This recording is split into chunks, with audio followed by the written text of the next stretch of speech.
আমি না থাকলে আমার জিনিস অন্য কেউ ধরবে? এই শোনো, এত বড় সাহস কিভাবে হয় আরেকজনের? হ্যাঁ, আমার জিনিস মানে সেটা আমার জিনিস।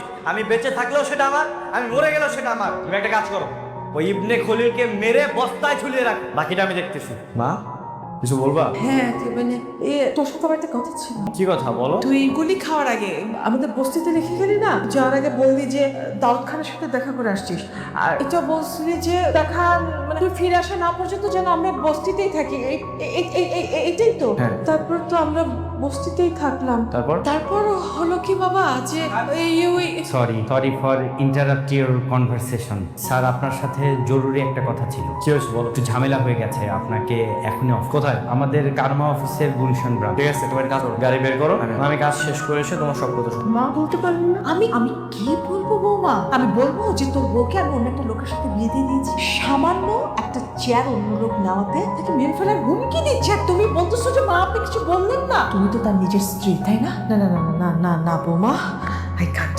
আর আম সরি, আমি পারবো না। শোনো, আমি একটা কথা বলি বৌমা, খুব ঠান্ডা থাকে, তুমি খুব শান্ত মাথায় ব্যাপারটা বুঝিয়ে বল। আম সরি, আমার পারবো না বৌমা। আরে এই বৃষ্টির মধ্যে দাঁড়ায় শরীর খারাপ করবে তো। আর খাওয়া দাওয়া করছিস না, রাতে ঘুমাচ্ছিস না, এইভাবে নিজেকে কষ্ট দেওয়ার মানেটা কি? বাবা, গোলাম আমাকে কেন চিনতে পারছে না? আমি তো ওকে অনেক ভালোবেসে ফেলেছি। ও আমাকে কেন এভাবে ইগনোর করছে? আমি এগুলো মানতে পারছি না বাবা। কিন্তু এমনটা তো হওয়ার কথা না মা। এমনটাই হচ্ছে। গোলাম এখন শেহজাদ চৌধুরী হয়ে গেছে। ও আমাকে না চিনার ভান ধরছে। ও এসব কেন করছে বাবা? আচ্ছা, আমার মনে হয় কোথাও কোনো ভুল হচ্ছে। এই তুই কি করে শিওর যে যে তোকে ইগনোর করছে সে আসলে তোর গোলাম? সে তো সত্যিকারের শেহজাদ চৌধুরী হতে পারে, আর আমাদের গোলাম অন্য কোথাও আছে। না মানে এমনটা হতে পারে না কি? তুমি একদম ঠিক কথা বলেছো বাবা। তাহলে এমনটাই হবে। আমার গোলাম কখনো আমার সাথে এমনটা করতে পারে না।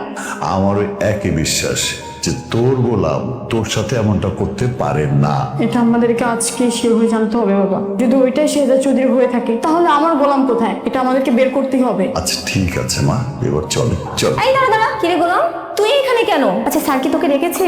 আবার ভাব দেখো, শাড়ির জামা কাপড় পরে চলে এসছে। স্যার, মনে হচ্ছে নিউ এমপ্লয়ি। তুমি কি আমাকে চেনো? আরে ফকিরের বাচ্চা, তোকে আমি কেন চিনবো না? আর তুই কি ভেবেছিস এই প্যান্ট কোট পরলে পরিচয় বদলে যায়? এটা কাজের ছেলে কাজের ছেলেই থাকে। শালা একটা 2 টাকার কাজের ছেলে আবার কোট প্যান্ট পরেছে। Get out! গোলাম, who are you? The hell you are? আপনি কে? হ্যাঁ, সাবির সাহেব? উনি কে? উনি ম্যানেজারের চেয়ারে কি করছে? হ্যাঁ, ম্যানেজার কোথায়? ম্যানেজার সাহেব? শেহজাদ স্মৃতি হারানোর পর যা যা কিছু হয়েছে তুমি কিন্তু কোনো কিছু বলবে না শেহজাদকে। বলেন, তিনি কে? ইনি এই রুমে কি করছে? আপনার চেয়ারে ওনার কি কাজ? স্যার, ম্যাডাম ওনাকে বসিয়েছেন। ম্যাডাম বসিয়েছে মানে? স্যার, আপনি অসুস্থ ছিলেন তো, ফাতেমা ম্যাডাম বোধহয় কিছুটা পরিবর্তন করেছে। আমি 2 দিন কি অসুস্থ ছিলাম মানে আমার অফিসের সব নিয়ম কানুন change? No no no no, never never. আমি যেখানে যা রেখে গেছি সেটা সেখানেই থাকবে। এই mister, just get out. Get out of my office. Manager সাহেব, কি হয়েছে? Sir, shipment problem. দাউদ খানের এজেন্টরা আমাদের সব কাজে বাধা দিচ্ছে। আমি 2 দিন ধরে অসুস্থ, আমি নেই, বাধা তো দিবেই। প্রবলেম আমি সলভ করছি, আপনি টেনশন করবেন না। সাবির সাহেব, জি স্যার। আমাদের যতগুলো অফিস আছে আজকে আমি সব ভিজিট করতে যাব। গরে ওকে স্যার। কি তুমি এখানে? হ্যাঁ, কিছু কথা জানার ছিল। আমি কি ভিতরে আসতে পারি? হ্যাঁ আসো। বলো, কেন এসেছো? সেদিন যে আমাকে অস্বীকার করলো সে আসলে কে? গোলাম নাকি শেহজাদ? নাকি গোলামই শেহজাদ সেজে আছে? তুমি কখনো ওর কাছে স্বীকার করবে না যে গোলাম আর শেহজাদ একই মানুষ। Very simple. এই মেয়েটা গোলামকে শেহজাদ ভেবে বারবার ওর কাছে আসতো। কি শেহজাদ চিনতে পারবে না, ওর ব্রেনে চাপ পড়বে। তুই কি বলেছি? এই মুহূর্তে শেহজাদের ব্রেনে কোনো রকম চাপ দেওয়া যাবে না। বিষয়টা তুমি হ্যান্ডেল করো। ঠিক আছে, ঠিক আছে। কি ব্যাপার? আপনারা কিছু বলছেন না কেন? কে সে? ও শেহজাদ চৌধুরী। ও যদি শেহজাদ চৌধুরী হয় তাহলে আমার গোলাম কোথায়? তোমার গোলামকে সেটা তো আমরা জানি না, কিন্তু ও আমার ছেলে শেহজাদ চৌধুরী। ঠিক আছে, বুঝতে পেরেছি। ভাবির এক্স হাজবেন্ড, তাই তো? আমার প্রশ্ন হচ্ছে, সে যদি শেহজাদ চৌধুরী হয়ে থাকে তাহলে আমার গোলাম কোথায় গেল? সেটা আমরা কি করে জানি? বারবার তুমি একই কথা কেন জিজ্ঞেস করছো আমাদের? বললাম আমরা কিছু জানি না। ঠিক আছে, আমি দেখি। বাই দা ওয়ে, আপনি তো এখন আমার ভাইয়ের স্ত্রী, তাহলে আপনি এই বাড়িতে কি করছেন? আফটার অল, আপনি ওনাকে ছেড়ে আমার ভাইকে বিয়ে করেছিলেন। আপনার হাজবেন্ড এখন রিশাদ মির্জা, তো এখানে থাকার কথা না। যাই হোক, যেটা আপনার ভালো মনে হয় সেটাই কর।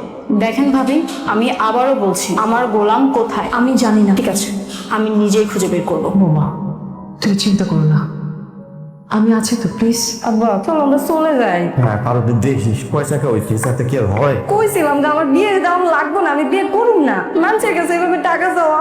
বাবাজি বাবাজি, আমি গরিব পঙ্গু অসহায় মানুষ, আমার এই মাইয়ের বিয়ের জন্য একটু সাহায্য কর বাবা। বাতারি করার যায়গা পাও না, দূরে যাও মরমিয়া, যাও। তারপরে তুমি আমার বিয়ে লেগে যাও, আমার কাছে বাবা ভিক্ষা চাইতেছো, যৌতুকের লেগে আমার বিয়ে হইতেছে না।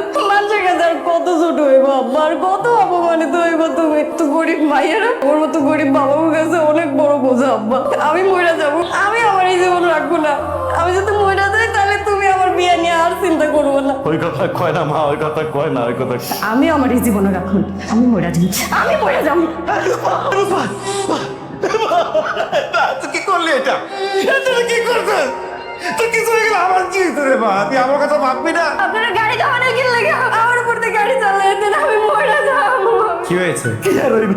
আমরা গরিব মানুষ, আমরা তো বাইসে থাকার কোনো অধিকার নাই। পঙ্গু মানুষ, অসহায় মানুষ, পাইয়ার বিয়ে দিতে পারি না, টাকার নাই।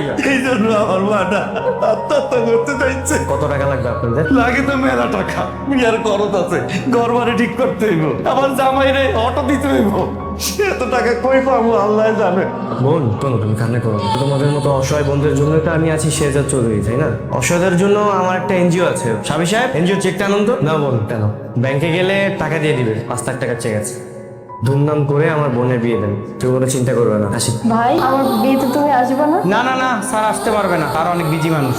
না, আমি আসবো, আমার বোনের বিয়ে বলে কথা। ভাই, আমি কিন্তু তোমার জন্য অপেক্ষা করবো, তুমি আইসো। অবশ্যই আসবো। ম্যাডাম, গোলামের কি কোনো খোঁজ খবর পাইলেন? না। আমার মনে হয় কি ও বসে দিয়ে গেছে, তাছাড়া তো ওর যাওয়ার আর কোনো জায়গা নেই।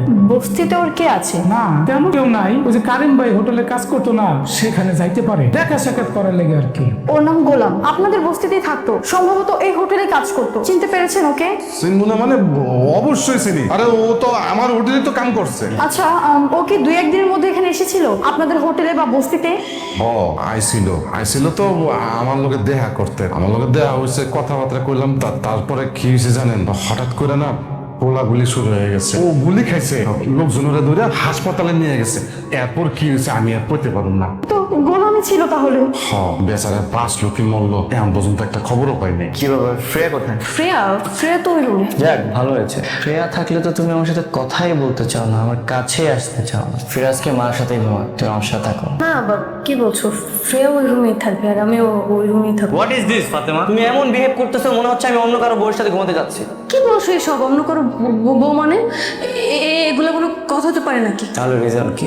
রিজনটা আমাকে বলো, আমার থেকে তুমি দূরে দূরে থাকছো কেন? এই যে ডাক্তার বলেছে, মানে তুমি তো এখনো পুরোপুরি সুস্থ হওনি, তাই ডাক্তার বলেছে যে পর্যন্ত তুমি সুস্থ না হও আমরা যেন একসাথে না থাকি। করিম চাচার কথা মতো ওটাই বললাম, ভাবির কথা মতো ওটাই শেহজাদ। না, আমাকে প্রমাণ করতেই হবে কে গোলাম কে শেহজাদ। সাহেব, আপনার ডিল ডান। আপনার শিপমেন্ট রেডি হয়ে গেলে আমি আপনাকে আপডেট জানিয়ে দিই। থ্যাংক ইউ শেজার সাহেব, আপনার মতো একজন কুল বিজনেসম্যানের সাথে ডিল করে আমি খুবই আনন্দিত। আই হোপ আপনি সবসময় এমন কুল থাকবেন। I will try my best. Mister, এই টেবিলে সবসময় আমি বসি, এখান থেকে উঠুন, যান অন্য টেবিলে গিয়ে বসুন। কি হলো, এভাবে তাকিয়ে আছেন কেন? উঠুন। এই যে আমি কি বলছি আপনার কান দিয়ে যাচ্ছে না? হ্যাঁ, আপনি অন্য টেবিলে গিয়ে বসুন। উঠুন। স্যার, আজকে আপনার অন্য টেবিলে বসবো। আমি অন্য টেবিলে বসবো মানে? আমি সবসময় এই টেবিলে বসি, আর এই লোকটা কি আমার থেকে বেশি বিহেভি হয়ে গেছে? হ্যাঁ, বসতে হলে উনি অন্য টেবিলে গিয়ে বসবে। উঠুন। শেজার সাহেব, চলুন আমরা অন্য টেবিলে গিয়ে বসি। চলুন। আপনার শিপমেন্ট রেডি হয়ে গেলে মাল পৌঁছে যাবে, আপনি কোনো টেনশন করবেন না। এটুকু আস্থা বিশ্বাস আপনাদের উপর তো আছেই। একটু বস, আমি একটু ফ্রেশ হয়ে আসতেছি। হাজি সাহেব, আপনার প্রোডাক্টগুলো আপনি সময় মতো পেয়ে যাবেন। Do you have any confusion? না না না, কোনো সমস্যা নাই, বরঞ্চ আমি উঠি। আপনি এখানে হ্যাঁ, আমার দিকে তাকাও। দেখেন, আমি গোলাম, আমি শেহজাদ, আপনার ভুল হচ্ছে। তুমি আমার গোলাম। Who is this girl? হ্যাঁ, তুমি কে? গোলাম, তুমি কি বলতেছো এগুলা? তুমি ওকে চিনতে পারতেছো না? তোমার ওয়াইফ ঋতু। মানে কি সব বলছে এরা? হ্যাঁ, কি বলতেছে এদেরকে বুঝাও। গোলাম, তুমি তোমার ঋতু ম্যাডামকে ভুলে গেছো। আপনার কথা একটা ভুল হচ্ছে। হ্যাঁ, আপনি যাকে গোলাম ভাবছেন সে গোলাম না, আমি Shehzad. You are totally bothering me, আমাকে ডিস্টার্ব করবেন না। যান এখান থেকে, যান। আমি তোমাকে ডিস্টার্ব করছি? তুমি আমার গোলাম নাও, তুমি আমাকে চিনতে পারছো না? না, পারছি না, যান তো এখান থেকে, যান। দেখো, এটা কি লেখা? এখনো কি তোমার কিছু মনে পড়ছে না গোলাম?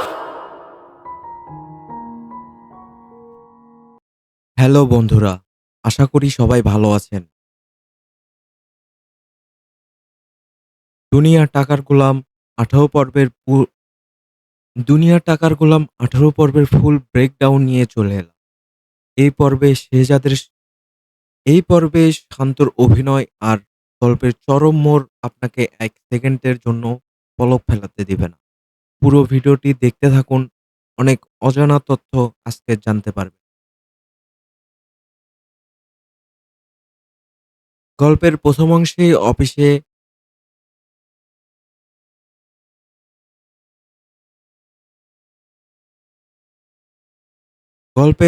অংশে অফিসে শিপমেন্টের সমস্যা এবং দাউদ খানের চক্রের বিষয় উঠে আসে।